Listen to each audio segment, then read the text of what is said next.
हमरा के सब पता बा भैया। उ कहा ना भैया, आजकल आम के पेड़ पे आम ना दुपट्टा लटकता और नदी से मछली ना जलपरी निकलती है। अच्छा सुन, केहू से कहिए मत।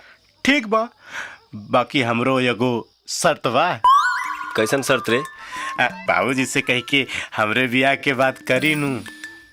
ठीक बा, वक्त अइला पे बात करब।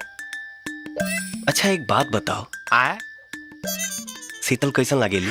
बहुत निमन लागेली भैया, राउर संगे जोड़ी खूब जमी शीतल के।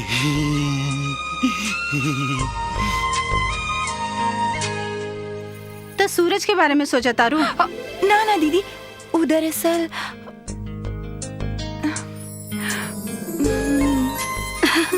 अरे पागल, ते में शर्माए वाली कौन बात बा?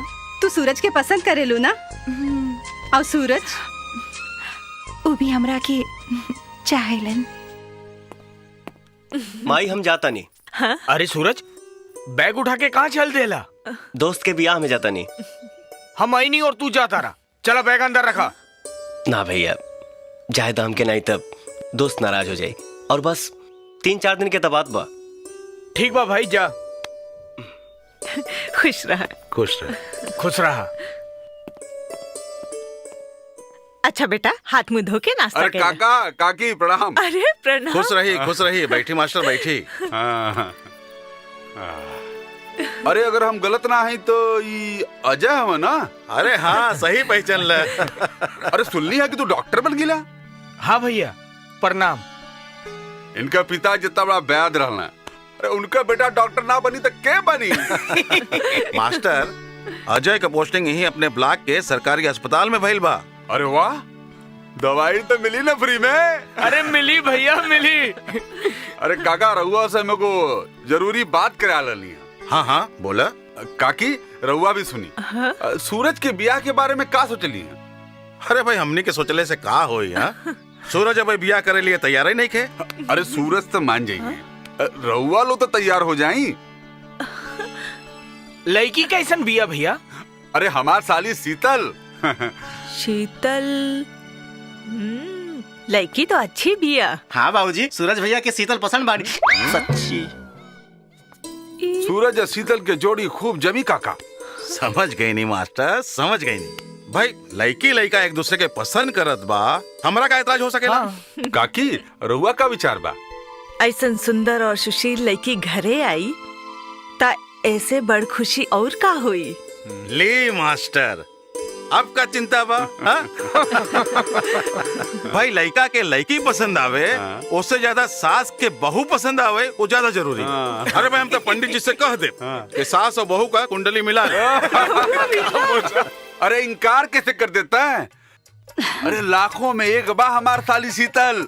अरे काकी तो कहली ऐसा लड़की हमार घर में बहू बन के आई, इससे बड़ खुशी की बात का बा? शीतल के भाग जाग गई, इतना बढ़िया और सुंदर परिवार मिलल बा।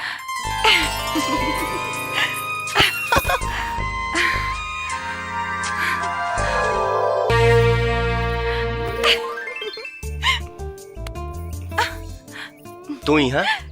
काहे हम यहाँ ना आ सकेनी? बाकी लागता रउआ के हो दूसरा की याद में खो गइल बानी। ये तू का बात करता रू? हाँ? अगर हम गलत कहनी तो रउआ उदास काहे बानी? हमार तबीयत ठीक नहीं के। हाँ। हमरा के अपन सीना से सटा ली, तबीयत ठीक हो जाई। बड़ा बेशरम बड़ू। अब रउआ से कौन बात के शरम? का मतलब? अब इतना अनाड़ी मत बनी। अब हमनी के दो बदन एक जान होके वाला बानी, ते में शर्म का है? हाय दिया, बाबूजी आ गई नी। ओकरा के समझा दिया कि ठीक से काम धाम करे। अब समझ ले? ठीक बा। अरे सूरज, कब वापस अइले तू? बाबूजी 2 घंटा हो गए। अरे दोस्त के ब्याह तो ठीक ठाक हो गई है ना? जी। स्वागत सत्कार में कोनो कमी तो ना रहे? जी ना। तो काहे इतना उदास बाड़ा तू? आईएएस के दरअसल बाबूजी आईएएस के प्री टेस्ट के बारे में सोचत रहनी है।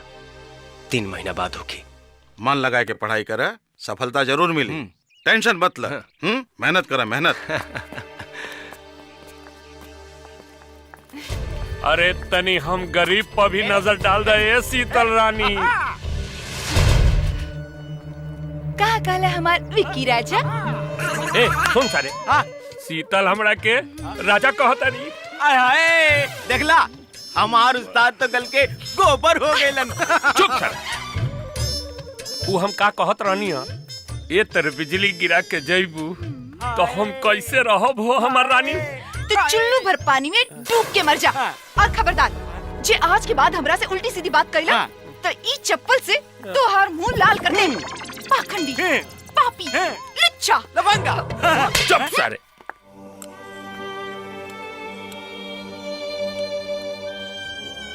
अरे बेटा खाना खा, ये दाल के कटोरी में का खोजे ताड़ा? जी बाबूजी। अजय बेटा तनी एकरा के चेक कर, हमरा तो बीमार लागता। जब से ही बनारस से लौट के आयल बा हम देख रहल बानी कि पाकल पपीता नियन एकर मुंह लटकल बा। न खाता, न पियता, न हंसता, न बोलता। चेक कर तनी। अच्छा मौसा। बेटा तबीयत कुछ खराब बा का? ना माई। अरे तो बतावा ना का बात है। अरे हमरा के बतावा भाई। कोनो बात नहीं के भैया, हम बिल्कुल ठीक बानी। मौसा एकर बीमारी पकड़ा में आ गई। अरे बिना चेकअप कइले? हाँ मौसा। का बीमारी बा? सूरज लगने आ गई बा। बेटा खाना तो खा ला। माई हमरा भूख नहीं के।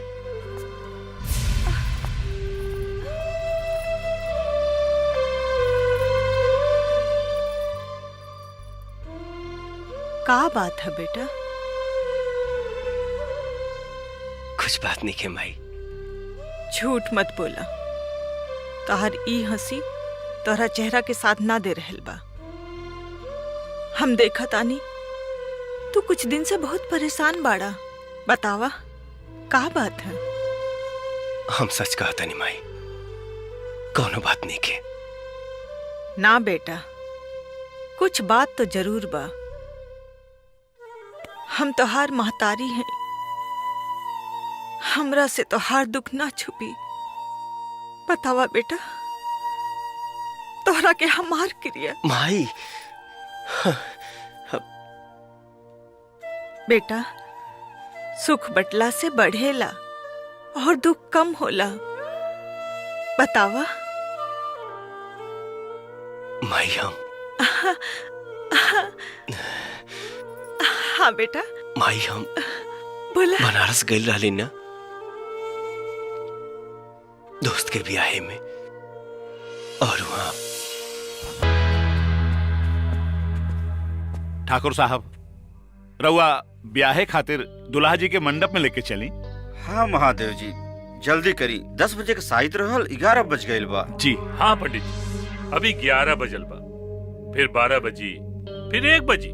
घड़ी न रुक, बाकी खाली हमनी के रुकल बानी। रउआ काहे रुकल बानी? ये बात तो बैजनाथ जी से पूछी। ब्याह तय करत समय का बात कर ले रहे। बाकी युवा तो हमरे आंखी के सामने कुछ लौकत नहीं के। ठाकुर साहब जवन हम कहले रहली उ सब रउआ के मिली।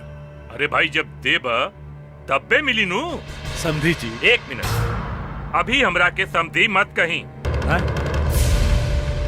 अभी बियाह भइल नहीं खे। देखी ये समय हम मजबूर बानी। लेकिन हम मजबूर नहीं की। अरे हमरा लड़का खातिर 20 लोग लाइन लगैले रहले, लेकिन हम अरे तोहरा बात पे फंस गई नहीं। अब ऐसा मत कही रउआ। काहे? परीक्षा के समय तू कहले रहले ना कि द्वार पूजा के बाद तोहरा के 2 लाख रुपया नकद और 1 4 पहिया गाड़ी मिली। बाकी अबले हमरा के 1 रुपया नहीं मिलल, और 4 पहिया तक का 1-2 पहिया भी नहीं खे दिखाई देता। ठाकुर साहब जवन हम कहले बानी वो धीरे धीरे सब देव। एकर मतलब हम भिखारी नियर तोहरा से धीरे धीरे भीख मांगत रही।